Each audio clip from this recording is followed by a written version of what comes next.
Welcome. You're listening to The Lauren Epstein Show. I'll be with you in just a minute. As my guest, I invite you to sit back, relax, and enjoy the show. First, a word from our generous and good-looking sponsors. You don't want to miss Beyond HR Forum, being held June 11th and 12th, 2020 in Amsterdam, where you will meet inspiring, forward-looking, and impactful leaders in human resources. Once again, the team at Beyond has selected a great venue, the historic Kramhauthal. It reflects their values of designing a unique space and atmosphere that brings forth intimacy, collaboration, inspiration, and partnership with HR thought leaders from leading companies around the world. The forum moves beyond the current HR to guide you along a journey that progressive leaders in HR are invited to embark upon. Join remarkable guests as they share their insights on how to make humanity the ultimate value to organizations, societies, and the world. This is more than just an event. It's a one-of-a-kind opportunity to inspire your thinking to go beyond and reach the unreachable. For more information and to register, please visit www.beyondhrforum.com. Last year, I met the folks at Tribe.ai. I spoke to co-founder Naomi Davidson, who just blew me away with her origin story. She grew up in a poor and unstable home, didn't graduate from high school, and pretty much raised herself, doing the best she could. Eventually, she got a job and put herself through community college. Wouldn't you know it, she graduated from Berkeley and got a master's degree in mechanical engineering from MIT. I love personal stories like this. As the global head of strategy at LinkedIn, Naomi shared her methods with others, which was a huge success. She and her partner Thomas are paying it forward so others can succeed in life. They built a learning system in partnership with Stanford and Wharton universities. They know what it's like to create something extraordinary from nothing. Tribe's latest development leads your team through daily, personalized micro-coaching. With an 85% adoption rate, this mobile application has users saying, wow. Get your free month of Tribe today. Go to trybe.ai/Lorne, L-O-R-N-E, to receive this fantastic deal. Listen to a few of their users to hear for yourself. Hi, my name is Rebecca Mwonsa. I'm a fourth-year medical student applying to OBGYN residency, and what I love most about Tribe is that it's not magic. It's a coaching tool that empowers you to coach yourself. Even after the course is done, it's like a sharp knife that allows you to sculpt your life perfectly with the vision you intend. But it's your vision, your hand, your time, your sweat. Hi, my name is Brenda. I'm a director of engineering and program management at Outward.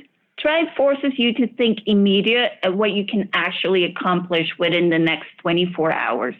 Therefore, Tribe acts as a guide and helps you map out small, realistic steps in your journey towards the greater change you're aspiring, and helps you to realize and acknowledge your small wins and celebrate them.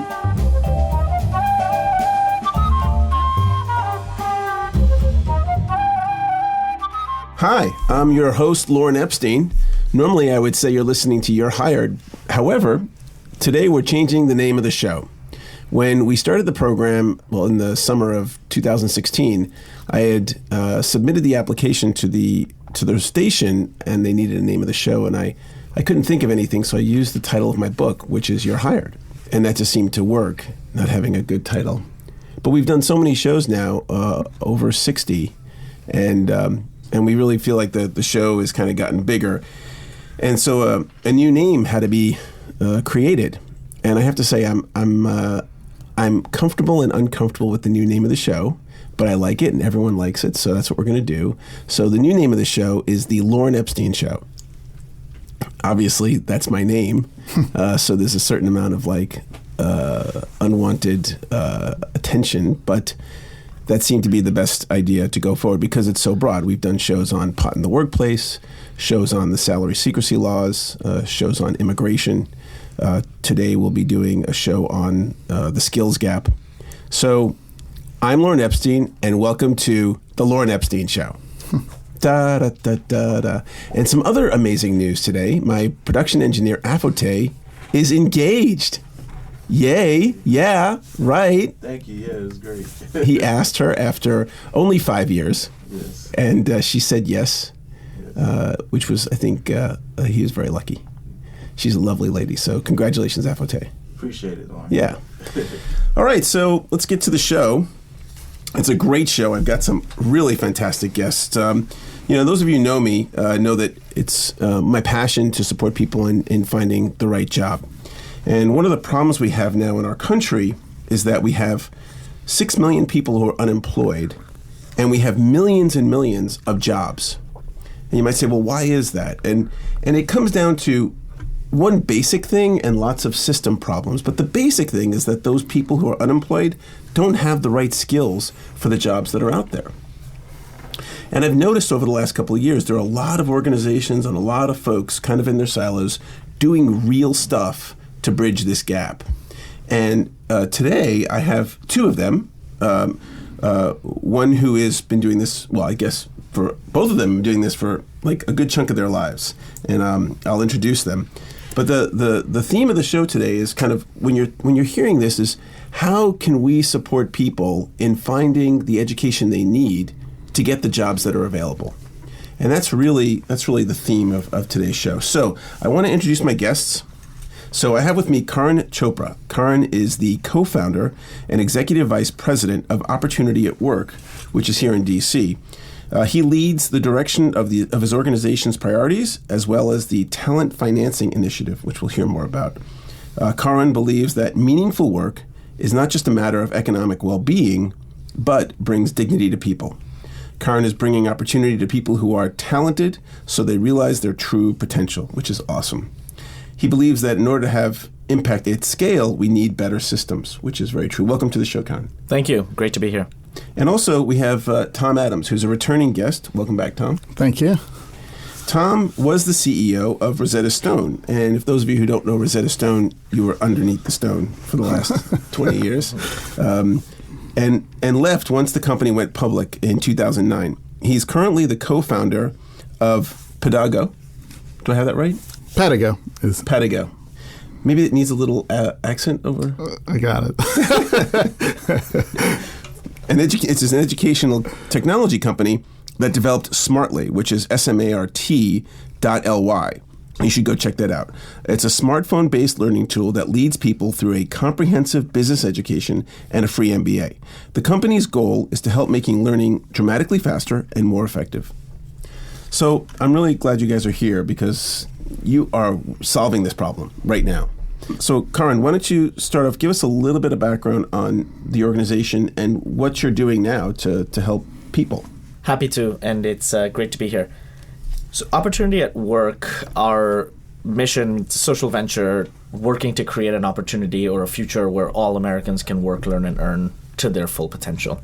And that is so important because I believe there are 70 to 80 million Americans today out of 160 million labor market that are stuck in one way, shape, or another. And that has impact on them individually, but it has a huge impact on our economy, on our society, on how we function, and our social contract.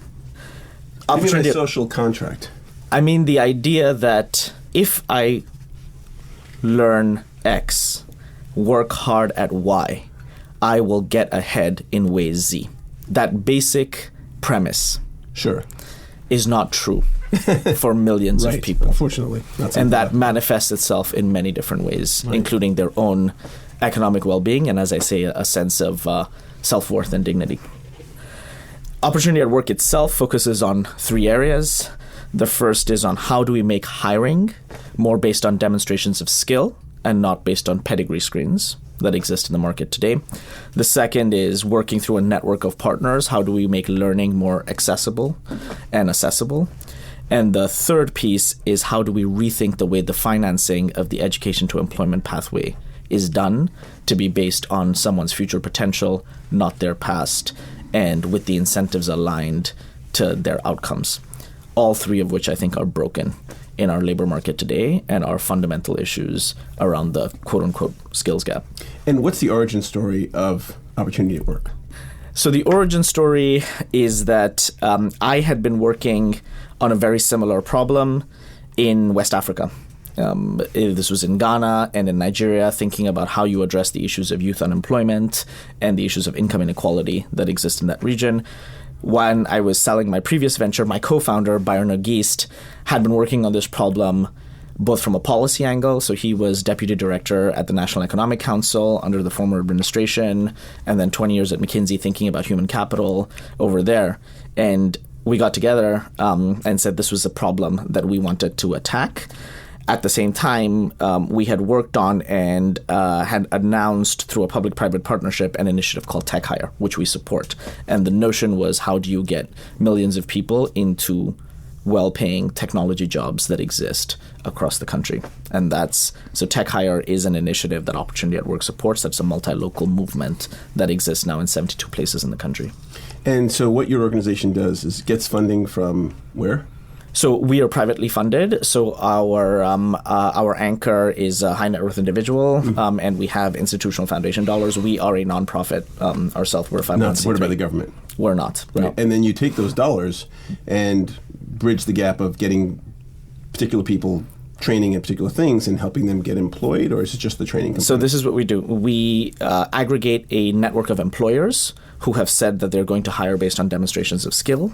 We co-develop ways for individuals to demonstrate their skill that is not tied to their pedigree. And if they can demonstrate the skill, there'll be employers waiting for them on the other end to get jobs. We then work with a network of training providers. We don't do any training ourselves of how people can then get those skills. And then the last thing that we do, which is going to be a pilot this fall, is rethinking of the way financing is done for those pathways, which is more at this stage of proof of concept of how the system should work. Exciting. And so how many folks have you gotten jobs for? So the Tech Hire Network has now placed over 4,000 Wow. people into jobs. And that's in the United States? That's in the United States. Wow. So it's all in the U.S. Is there all in the U.S.? Is there any particular area, state, or?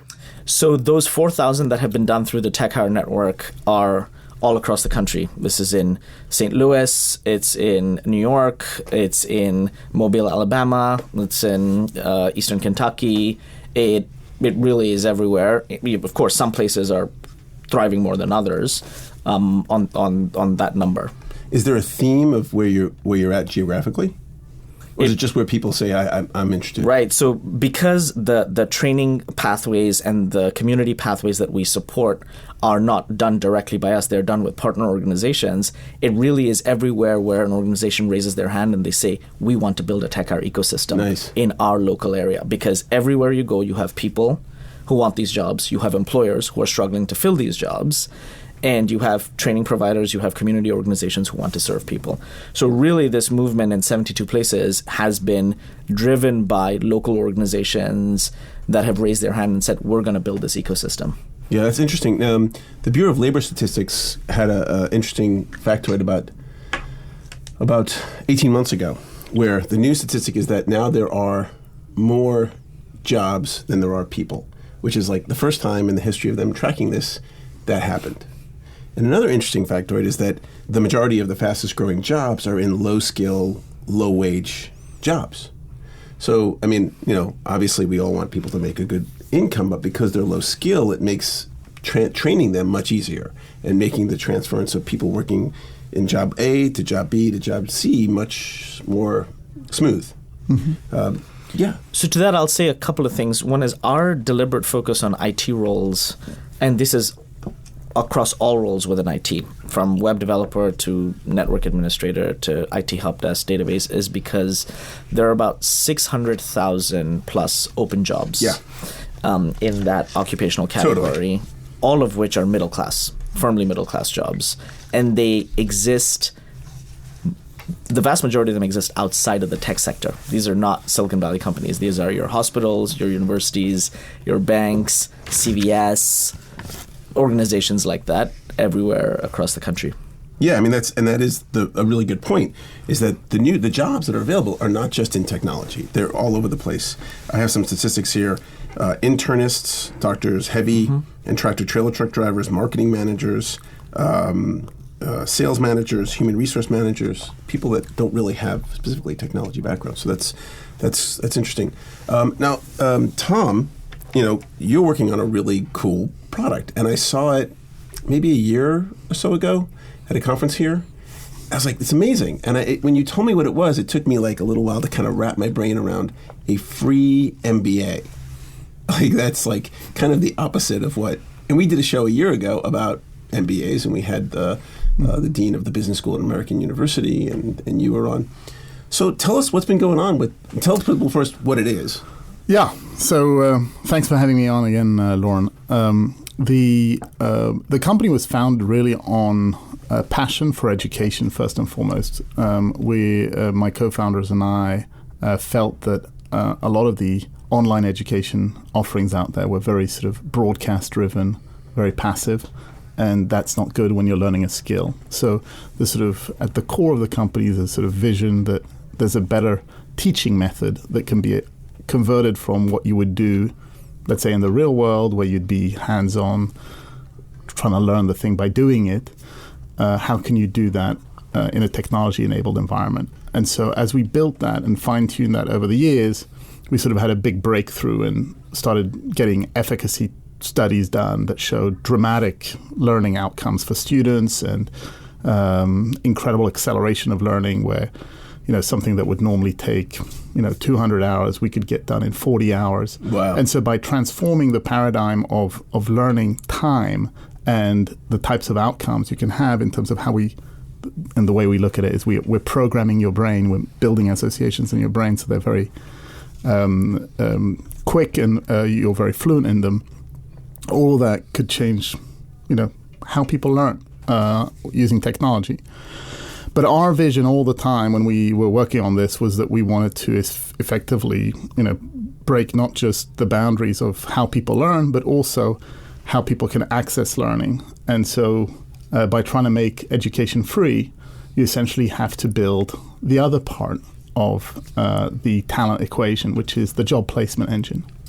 And so we've been at work on that literally since I last saw you, because while we had to have a solid foundation with the learning so that we knew that we could convert someone from not knowing very much to being proficient in a skill, the new step we've been working on has been to sort of create a delightful matching engine that allows employers to essentially discover talent in a different way than they do today. And can you say how many folks that you've placed? So we're just getting started. I mean, we've had MBA students. We have placed many students, but we're talking in the hundreds of graduates. Right. So it's still small numbers, but we've focused essentially on a small segment of the population to get that right.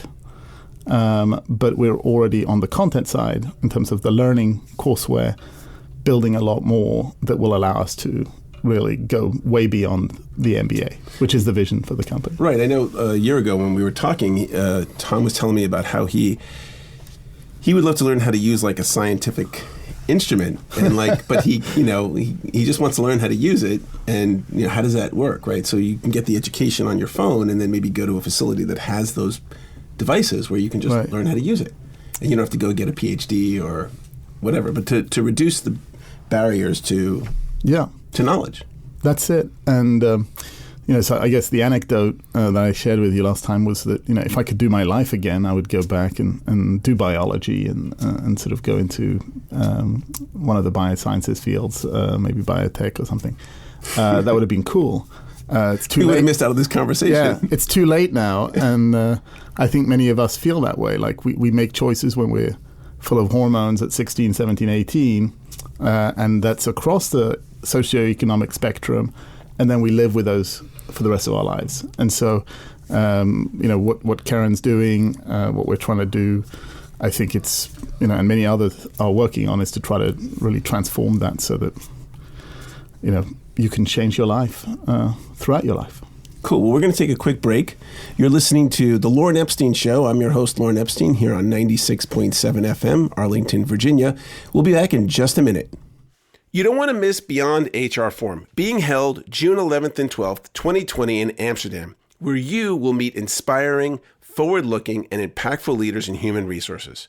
Once again, the team at Beyond has selected a great venue, the historic Kramhauthal. It reflects their values of designing a unique space and atmosphere that brings forth intimacy, collaboration, inspiration, and partnership with HR thought leaders from leading companies around the world. The forum moves beyond the current HR to guide you along a journey that progressive leaders in HR are invited to embark upon. Join remarkable guests as they share their insights on how to make humanity the ultimate value to organizations, societies, and the world. This is more than just an event. It's a one-of-a-kind opportunity to inspire your thinking to go beyond and reach the unreachable.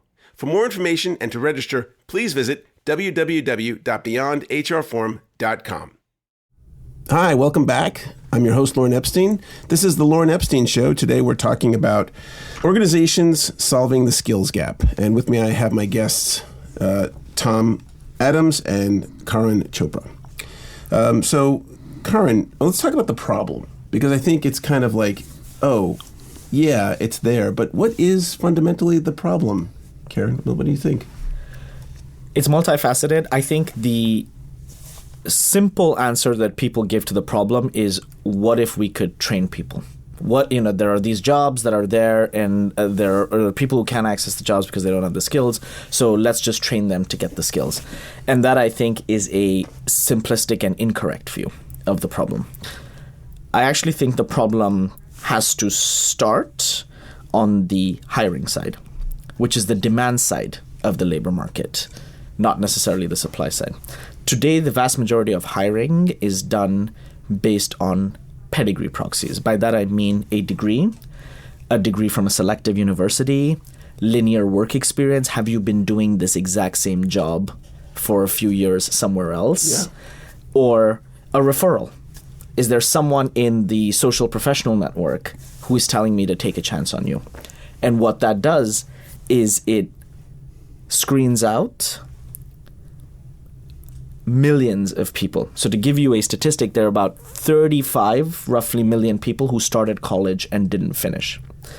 If most of the middle skill job descriptions you pick up say 4-year degree required, which they do, that is automatically screening out the 35 million people. We are telling those 35 million people that you haven't learned anything. You didn't learn anything in your life experience. You didn't learn anything in some college you went to before you dropped out. You didn't learn anything on the job. You're not giving those people a chance to demonstrate.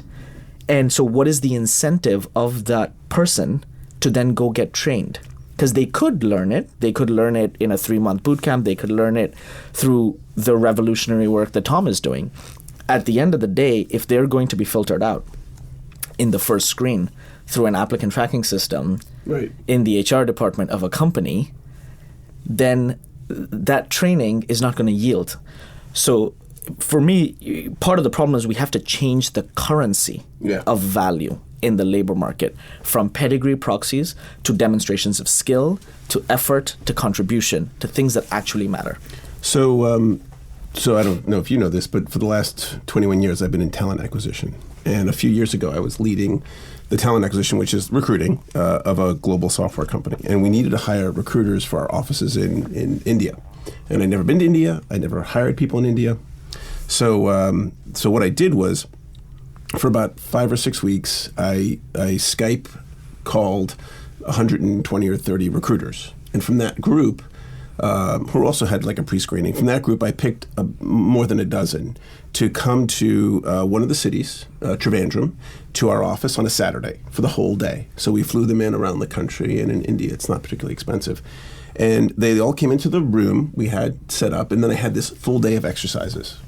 So the first thing I had them do was pair off into groups, 2 people, like little pairs, and just talk. I didn't tell them what was coming, just talk to each other for a little bit. And then one at a time, I had each of them stand up and say about the person they just talked to. So I got to see how well they listened, how well they can present somebody, and how well they can communicate like important stuff. We did that. And then after that, I had them write job descriptions. I had the VPs there, so they worked with them and wrote actual job descriptions. And then after that, we sent them off into cubicles with a different pair, and we got them on the phone in front of our recruiting tools and had them make calls and recruit people. We actually hired a couple of people out of this event. But very quickly, and I this is a horrible term, but the wheat and the chaff started separating. The people we really wanted just showed up. And it made me think, when the NBA or the NFL hires somebody, they do not sit down and have a conversation about how they feel about what's their 5-year goals or what are their strengths and weaknesses. It's like, what are your numbers? Let's see you on the field. Every football team, every summer, they bring 80 guys in and they just see who plays well, because that's, and even then they make big mistakes. Right. RG3 here in DC, right? You make big hiring mistakes. So in my sense, I feel like there really is not a perfect answer. You can do well, but never really perfect, because human beings are so imperfect to predict that I believe exactly what you're saying. I have seen so little correlation often between the pedigree and the fit, because the fit is in a system, and the fit is a whole bunch of things that are non-quantifiable in just a one-on-one talking interview. So I'm excited about your point of view, because I do think, listen, if you're an employer, trust me, you have got to hire for skill and ability. I mean, all of the Lou Adler, who was on the show, says that. He's been doing this forever. That you need to figure out ways to interview people where you're actually seeing if they can do what it is they say they can do and what you need done. And in the system, I had another friend of mine who runs a consulting company. They do big data science stuff, and he would go to Harvard or MIT every year, and they would interview somebody. And I said, why don't you try this? Take all of your engineers, your scientists, get a room, have the candidate come in, and for an hour, work on a problem. See how that goes. And he loved it, right? Because it's no more him asking questions, trying to figure out. It's like, let's see how it works. So, I didn't mean to take you off what you're saying, but so in part, the problem is employers. Big part, that's where it starts. And I agree, and I would add that employers also have a business to run. So our view is not that employers, they do need a proxy. They need a way to screen, because they can't sit down with 2,000 resumes, 2,000 LinkedIn profiles and try to sort through them individually. Right. And so a lot of what we're working on is co-developing easy ways for them to validate based on skills and use that as the first screen. You can still have your second round, third round, fourth round interview to assess things like fit, to assess other things that are specific to your organization.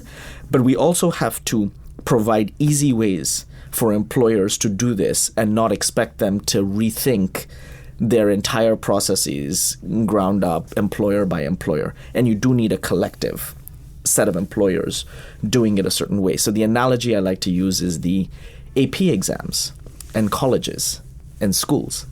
The AP is demonstration of skill, of college level work that colleges have then accepted as ways of validation, and schools can then say yes, or every individual can take it and say, yes, I'm ready, or I'm not ready, I have demonstrated, or I've not demonstrated. And very importantly, if you have not demonstrated, what is the feedback that you get? So in our validation solutions, all the individuals who go through it, they get feedback. They get feedback on why they're not ready yet, what is it that they need to work on, and come again. Because in every job interview today, you do not get feedback. Right. You get rejected, and you do not know why. Right. So what is it that you do differently? And that information exists. Yeah. It exists with the HR person, or it exists in the system that assessed you, right? That information is there. It's lost, and it's not provided to the individual who is the one who could get the most value from that information. So I want to hear from Tom about what you think the problem is, but I want to just interject, because I have interviewed, probably in the tens of thousands of people now. And I will sometimes tell people, if I think that they can handle it, what the feedback was. Mm-hmm. But generally, I think I and a lot of HR professionals have a fear of, if I really tell you what it was, you're going to sue me. That's right. Right?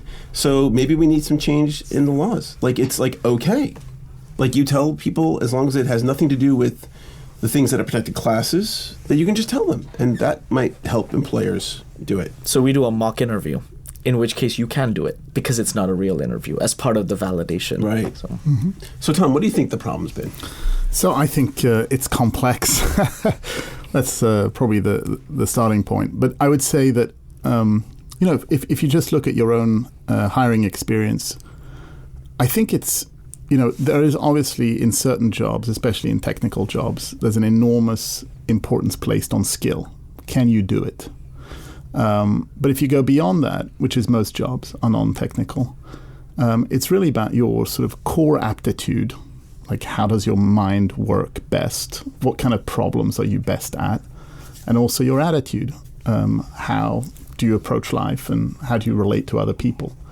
And I think that while we're sort of obviously most helpful and most focused on developing skill in our students, if you look at the design of our, sort of profile page for our students and how we try to shine the light on who they are and what they can bring to the table, that effort has been very focused on humanizing the candidate early on and trying to convey, hey, this is someone who's, the number one thing they think they bring to the table is problem solving, or this person's number one thing is leadership. Because our number one thing tends to be what people pay us for. Right. Because people don't pay you for your number four thing. And you do your number four thing because you have to survive. But where is it that you really stand out? And so trying to capture that early in the process and surface that when employers are sort of scanning through our candidate books, they're virtual, sort of on your phone or your computer, allows us to sort of essentially build a pattern, because we'll see by the choices that the hiring manager is making in terms of doesn't seem like what I want. We're able to now start surfacing resumes based on non-experience attributes. Because I agree with Karan that the ATS system and culture and the filtering is a real problem, and it impacts how we think about fairness in the world. It just feels like just because you got the formula right very early on doesn't mean that you should have that advantage all your life. Right. And so we're hoping to try to migrate employers over time towards being much more opportunistic about what is, what am I getting with, if I hire Lorne, what do I get? And, what is your thing? And it's not necessarily that you know Excel or that you know C++ or that you are a good writer. It might be those things, but it might be a set of soft attributes. I think some of it is like a vestige of how we used to work, right? I mean, basically years ago, you just needed that one skill and you just did that one thing. And now, because we're knowledge workers, we need lots of skills, and a lot of them are hard to quantify. You talk about how do you work well in a team, right? How do you think? One of the companies I worked for, the chief engineer would interview people by just saying, okay, show me something that you built. And they would draw it on the board, and he would promptly take it apart. Like, why did you do this? And why did you do that? And his questioning was really designed to understand how they think, because he knows, and anybody who's been working for a while knows that it's not about what you know now. It's about how can you learn and how can you synthesize all these things together, particularly if you're coming to their company, which is a whole new system, right? A whole new set of relationships. So for you, in part, the problem statement is that employers don't see people holistically. They've just been seeing people as a laundry list of skills. I would qualify it more by saying I think that the filtering is happening based on the wrong criteria. So I'm sort of agreeing with Karan that what we're trying to say. So, for example, there's we have our MBA is elite. The idea is to build essentially something comparable to the top business schools. And so we have the same type of students, same type of education, same type of employers. And so it's a sort of end-to-end system that's essentially like Tesla started with a sports car to beat Ferrari. It was a very useful way to motivate the team. And then you democratize from there. That's how we've approached it. So, for example, for us, we have someone who's done all the right things. They've gone to Harvard. They're working for an investment bank, but they don't like their job. They don't like their life.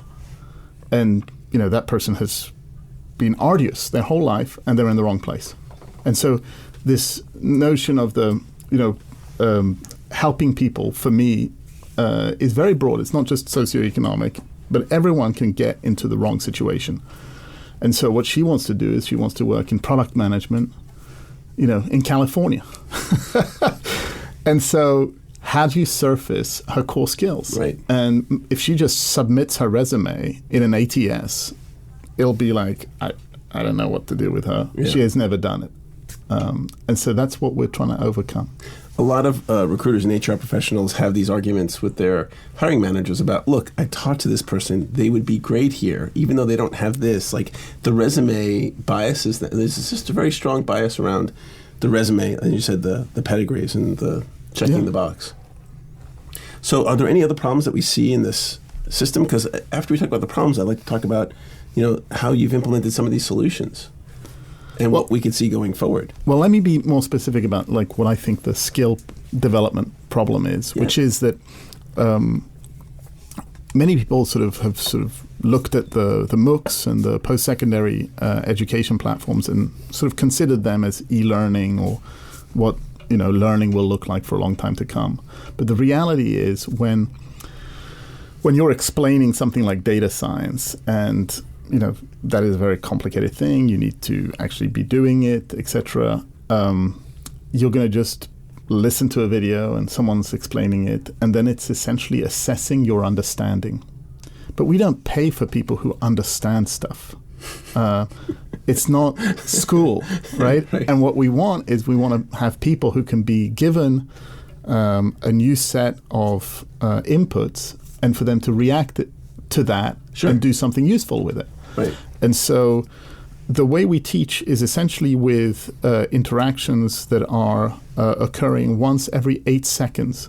So I don't know if you have a sense of what a normal learning experience is, but essentially people are sitting back with their headphones on, listening to a video from a video professor, and they might chop up the videos into smaller bits, but it's the same things, the same posture. They're leaning back in their chair watching this. And that is not education. And somehow the world has gotten that wrong. Yeah. The whole world. Right. Like I go to ed tech conferences, and all the people on stage are essentially the Coursera's, the edX's, the Khan Academies, and everyone believes that that is a valid way of educating. And if your own children went to a classroom and the teacher was talking all the time and they were sitting back, leaning back, you'd want your money back. You'd say, this is a joke. I don't want my kids to be educated this way. I want something Montessori-like. I want them to be hands-on, make project-based or game-based learning or whatever, play-based. So we wouldn't tolerate that in the physical world, but somehow we've abdicated judgment in the virtual world. And that's what we're really trying to fight for, is interactive learning. Many people have been obsessed about adaptive learning. Adaptive is a tiny part of... What's adaptive learning? Adaptive was this holy grail that because the way people learn most successfully early on in tests was with tutoring, the assumption was that tutors were effective because essentially they adapted to you. The reality is that most of the benefit of the tutor is the feedback, and that the feedback is targeted at what you've done. So the adaptive technologies used to be that you would go into a system, the system would not know what you knew, and based on what you got right or wrong, it would serve up the next best activity, kind of like Netflix would recommend a video. And so it was kind of set up for buzz because it's kind of machine learning and AI. But the reality is the problem is much more basic. It's that when you don't get something right, does the feedback come at you in a way that's useful, in a way where you can interpret the feedback and know what to do with it? And so part of, I think, what's revolutionary about our approach is that by having interactions every 8 seconds, we're giving you feedback constantly. So we give you feedback something like 60 times, in a single lesson. And so it's just an order of magnitude different than traditional e-learning. We're going to take a quick break. We'll be right back. Last year, I met the folks at Tribe.ai. I spoke to co-founder Naomi Davidson, who just blew me away with her origin story. She grew up in a poor and unstable home, didn't graduate from high school, and pretty much raised herself, doing the best she could. Eventually, she got a job and put herself through community college. Wouldn't you know it, she graduated from Berkeley and got a master's degree in mechanical engineering from MIT. I love personal stories like this. As the global head of strategy at LinkedIn, Naomi shared her methods with others, which was a huge success. She and her partner Thomas are paying it forward so others can succeed in life. They built a learning system in partnership with Stanford and Wharton universities. They know what it's like to create something extraordinary from nothing. Tribe's latest development leads your team through daily, personalized micro-coaching. With an 85% adoption rate, this mobile application has users saying, wow. Get your free month of Tribe today. Go to trybe.ai/Lorne, Lorne, to receive this fantastic deal. Listen to a few of their users to hear for yourself. Hi, my name is Rebecca Mwonsa. I'm a fourth-year medical student applying to OBGYN residency, and what I love most about Tribe is that it's not magic. It's a coaching tool that empowers you to coach yourself. Even after the course is done, it's like a sharp knife that allows you to sculpt your life perfectly with the vision you intend. But it's your vision, your hand, your time, your sweat.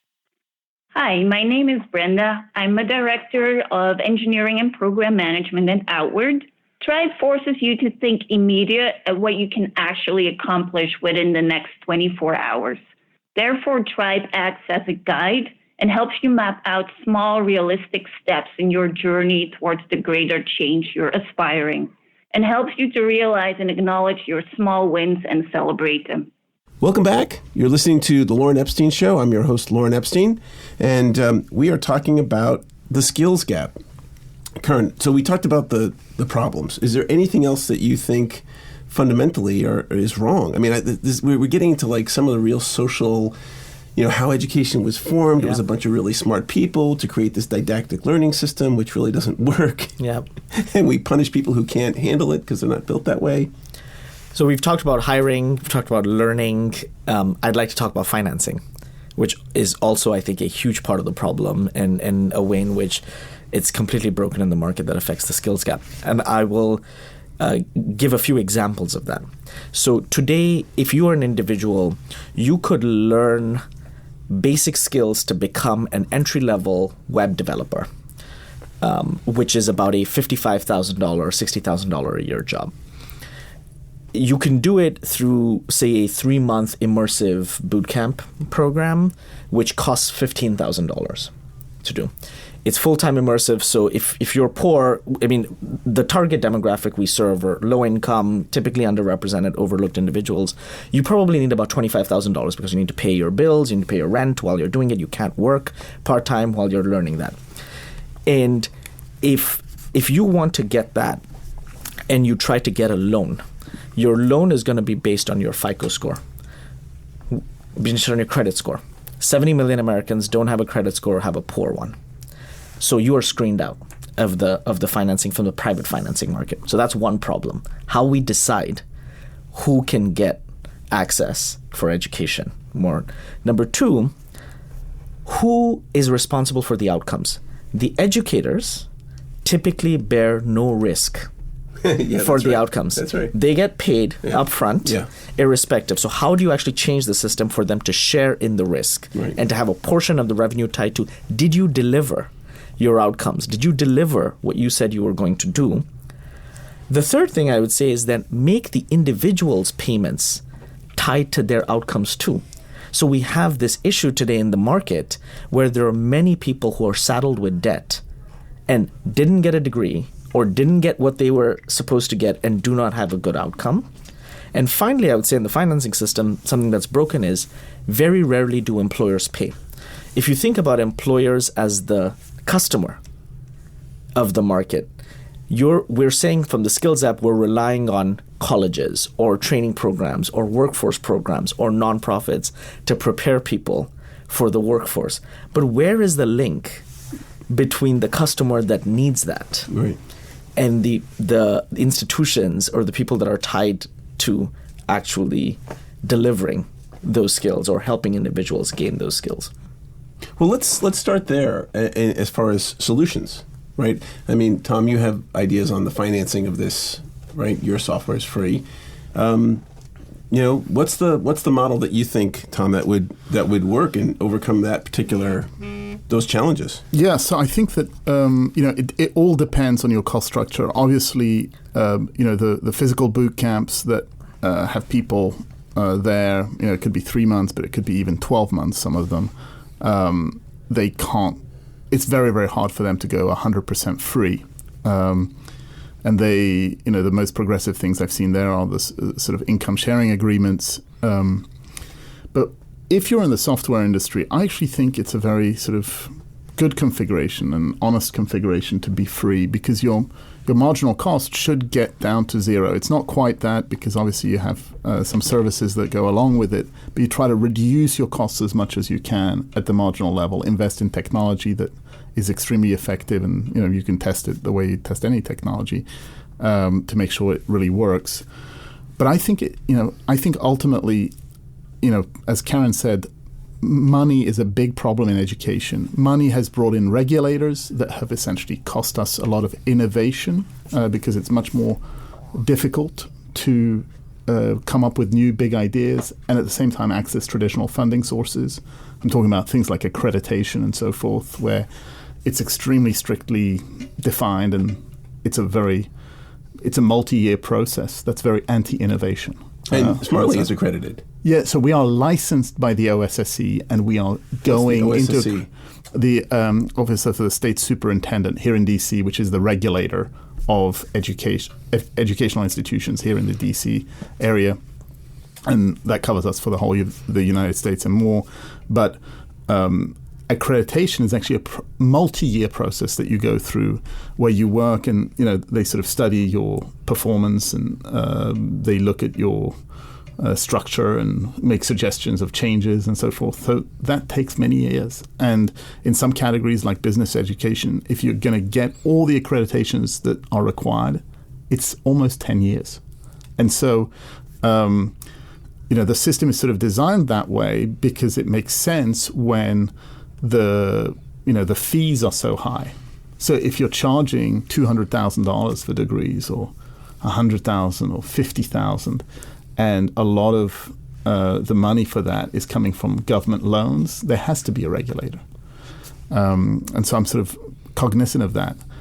But as we're pushing towards making education free, it actually, it changes a lot of the dynamics, and it means that students can do this because they want to. They don't have to make a big trade-off with their family. And part of what makes us able to do it is we have very high graduation rates. So we have over 72% of our students in our last cohort went through an entire MBA online, and by sort of having that level of engagement, you suddenly have lots of people to sell. It's a different opportunity set. So your model is that the people that go through the program, then you say to companies that are looking to hire MBAs, hey, you can hire these folks. Yeah. And there's a fee. Yep. And so it's 10% of their first year income. Which is not bad. Yeah. For most companies, they're accustomed to sometimes paying 25% of a year's salary. Now, that's been going down. When I first started in recruiting as an agency recruiter, we were getting 25 and 30%, and companies were paying, $25,000, $30,000, $40,000. I actually heard a friend of mine place somebody for $1 million salary. And so you went on vacation for that. 30% fee. Wow. So, but that's kind of going a little bit away.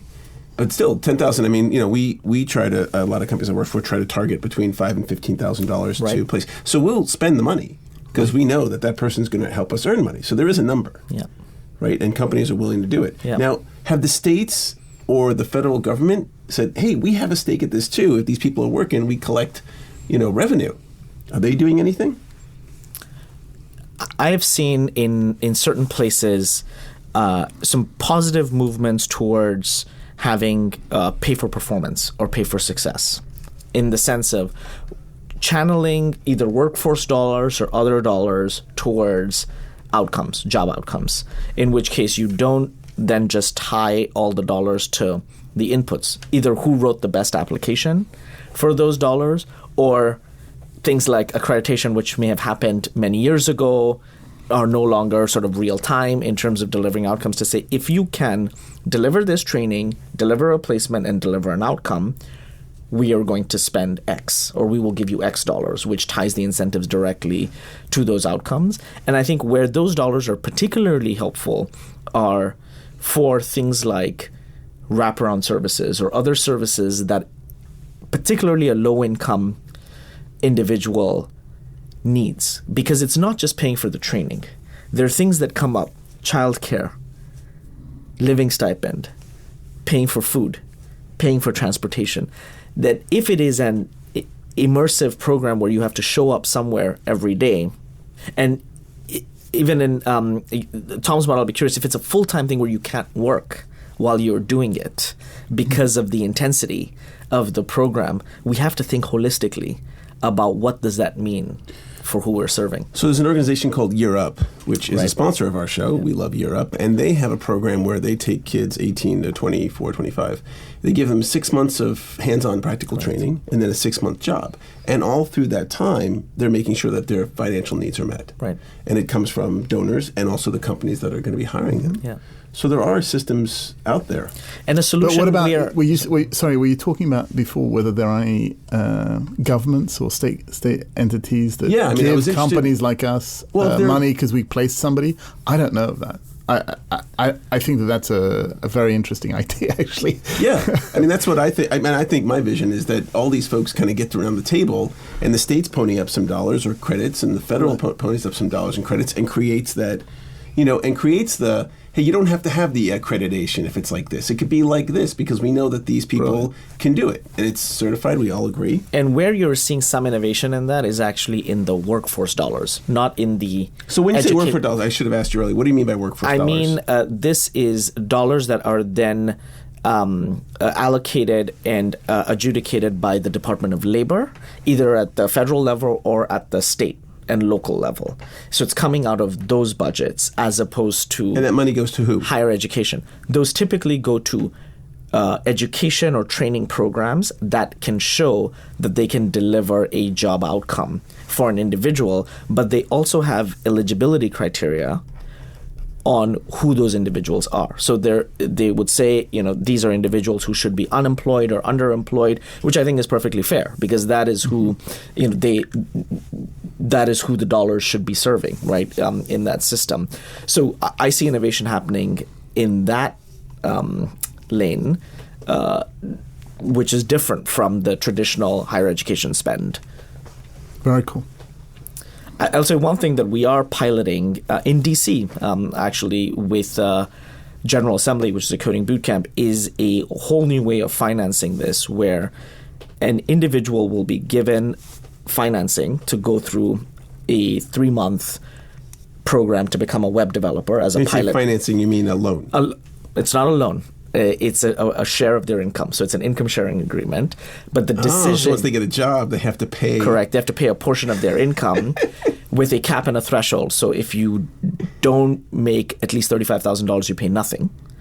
If you make above $90,000, you just stay at that. And the financing decision is not based on your credit score at all. It's only based on, is this a provider that has demonstrated good outcomes? So for someone who's making $90,000, what are they kicking in every year? So for someone who's making so the other thing I'd say is you can prepay at any time 1.5 times the amount. So if it's $15,000, if it's $15,000, you're paying interest. You can prepay. You just said 1.5 times the original amount. If you want to prepay it at any point, you just pay that off. So that's 1.5 times of what you're actually using. If that is a position where you can prepay that, if you want to prepay that. So there's a 50% VIG on this thing. Over 5 years, which is less than what you actually get if you have a 8 or 9% loan. It's less than what you would pay. What is the percentage? My math is horrible. So it ends up being something in the 7 to 8% range, but it's still high. The other thing I would say is if you did not get a job, or over the period of 5 years, if you're making $50,000, you're only paying. If you're making $50,000, you're only paying about $16,000 or $17,000 in all, over a $15,000 initial commitment. So you have complete insurance on this. So when does the amount end? When you've paid? 5 years. Oh, 5 years. That's it. Oh, I see. So it's whatever you can pay in the next 5 years. Whatever you can pay, and if you started a job and 2 years later you lost your job, and for a year you were unemployed. And that's why you're charging the 8%, because you have people who are for those who are higher. So we need to change that financing so that you can offer a lower rate, or get the government involved, get the employers involved. But importantly, also, the decision is not based on your credit score at all, which is what makes it inclusive. Yeah. If you can help those people actually get the job, and the employer is just kind of having to do the hiring, like we're talking about, then the employer is happy to pay. Exactly, and you just pay it down. Happy to write a check for 5, 10, 15 grand. Cool. So, okay, the future. You guys are now in positions of ultimate power over the universe. Tom, what would you do? So I think, to some extent, a lot of our problems are based on legacy. So That's good. We only got a couple minutes left. If I could wave a wand, yes, wave your wand. I would sort of, I would retire LinkedIn and those types of platforms. I think that they got us down a pathway, and obviously they have tremendous power now in the marketplace, but they're configured, I think, in a suboptimal way. And then, I would also obviously transform online education so that it was totally interactive and we didn't have any sort of leaning back moments when we're learning. Karen? I would do two things. The first is have a collective network of employers who hold hands together and say, this is how we are going to hire. We are going to do it based on demonstrations of skills and aptitude, and do it as a collective, not as bespoke relationships with each training providers. So build that network is the first thing. I'll leave the learning and the pedagogy to Tom to transform. And the last thing I would do is rewire the entire financing with the low-income individual at the center of that design, and all tied to pay for success, actually paying for what you think you are buying from education.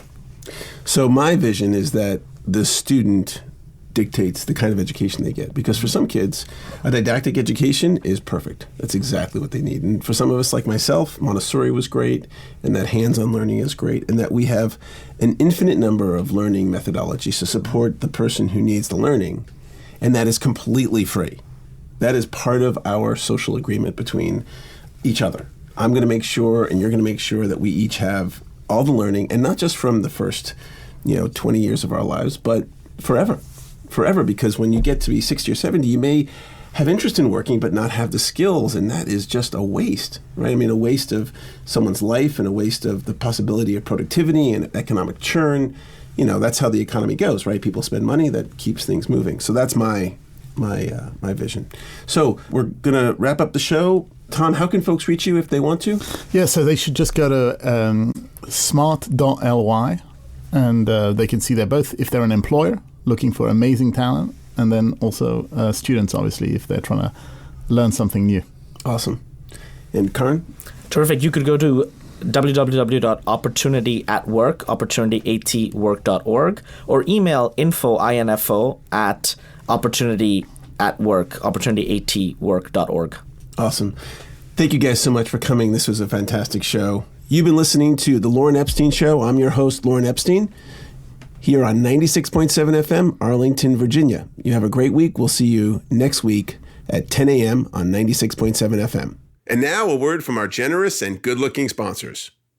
You don't want to miss Beyond HR Forum, being held June 11th and 12th, 2020 in Amsterdam, where you will meet inspiring, forward-looking, and impactful leaders in human resources. Once again, the team at Beyond has selected a great venue, the historic Kramhauthal. It reflects their values of designing a unique space and atmosphere that brings forth intimacy, collaboration, inspiration, and partnership with HR thought leaders from leading companies around the world. The forum moves beyond the current HR to guide you along a journey that progressive leaders in HR are invited to embark upon. Join remarkable guests as they share their insights on how to make humanity the ultimate value to organizations, societies, and the world. This is more than just an event. It's a one-of-a-kind opportunity to inspire your thinking to go beyond and reach the unreachable.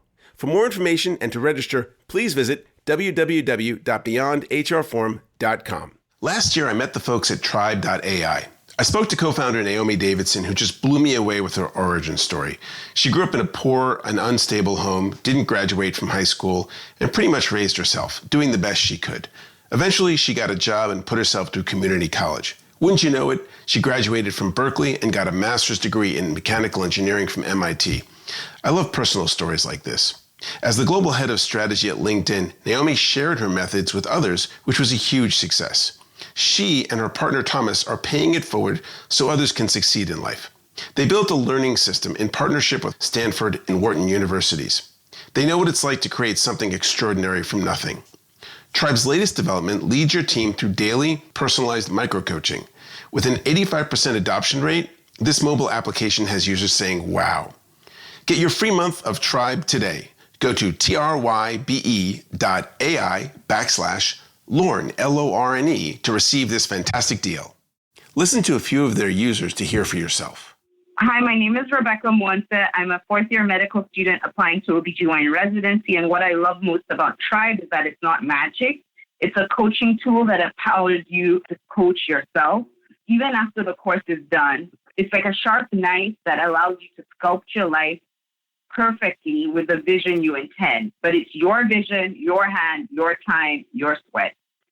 Hi, my name is Brenda. I'm a director of engineering and program management at Outward.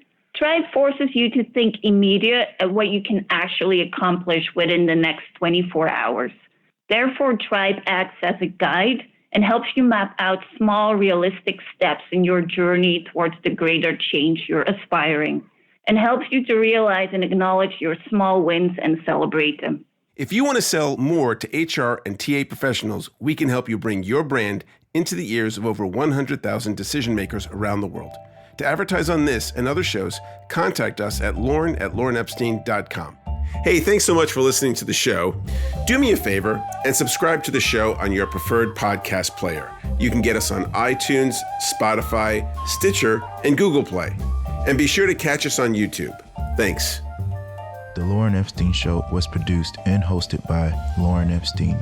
Our show engineer and music creator is Afate Odai. This show is also copywritten by Electric Cow.